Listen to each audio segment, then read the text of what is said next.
दोनों बड़ी बहनों ने नौकरानी का भेष बदलकर चुपके से अपनी छोटी बहन से मिलने का फैसला किया, जिसने एक अमीर परिवार में शादी कर ली थी। वे देखना चाहती थीं कि कहीं पैसा उसे बदल तो नहीं चुका, लेकिन जैसे ही वे अंदर पहुंची, दोनों हैरान रह गईं। लड़की सबसे महंगे पकवान खा रही थी, उसकी 10 उंगलियों में हीरे की अंगूठियां चमक रही थीं। लगातार घर में गहनों के डिब्बे पहुंच रहे थे। उसने कीमती सिल्वर फॉक्स फर वाला कोट पहन रखा था। वह पहले वाली मासूम लड़की जैसी बिल्कुल नहीं लग रही थी। अपने पिता की सख्त परवरिश योजना को पूरा करने के लिए दोनों बहनों ने तय किया कि वे छोटी बहन को फिर से उसकी पुरानी जिंदगी में वापस लाएंगी। अमीर पिता ने मरने से पहले अपनी वसीयत में लिखा था कि उनकी सबसे छोटी बेटी को 20 साल की उम्र से पहले एक साधारण इंसान की तरह जिंदगी बितानी होगी, वरना उसके बाद नाम की सारी संपत्ति दान कर दी जाएगी। 16 साल तक दोनों बहनों ने गरीब होने का नाटक किया और उसके साथ गांव के छोटे से घर में रहीं। अब इस परीक्षा के खत्म होने में सिर्फ 60 दिन बचे थे, लेकिन तभी लड़की अचानक जल्दी घर लौट आई। दूसरी बहन के पास प्राचीन फूलदान छिपाने का समय नहीं था, इसलिए उसने कह दिया कि उसे ये कहीं रास्ते में मिला था। वहीं बड़ी बहन के कमरे में मौजूद आदमी को भी लड़की ने देख लिया। लड़की ने तुरंत सब गलत समझ लिया। उसे लगा दूसरी बहन कूड़ा बीनकर पैसे कमाती है और बड़ी बहन ग्राहकों के साथ शराब पीकर घर चलाती है। यह सोचकर लड़की का दिल टूट गया। उसने दोनों बहनों से कहा कि अब उन्हें इतना मेहनत करने की जरूरत नहीं है, अब से वह खुद पूरे परिवार का सहारा बनेगी। अपनी छोटी बहन की यह बात सुनकर दोनों बहनें बहुत खुश हुईं, लेकिन उन्हें बिल्कुल अंदाजा नहीं था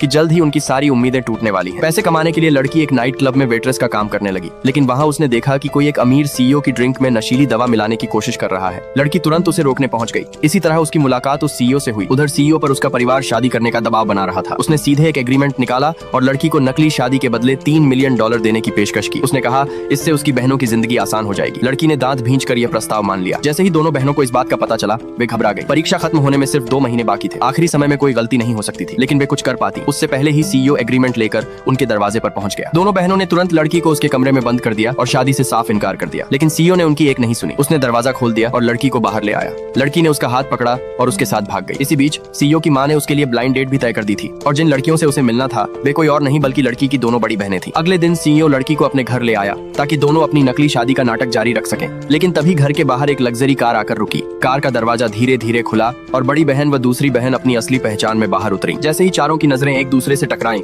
माहौल पूरी तरह शांत हो गया। किसी ने भी नहीं सोचा था कि वे इस तरह आमने सामने आ जाएंगे।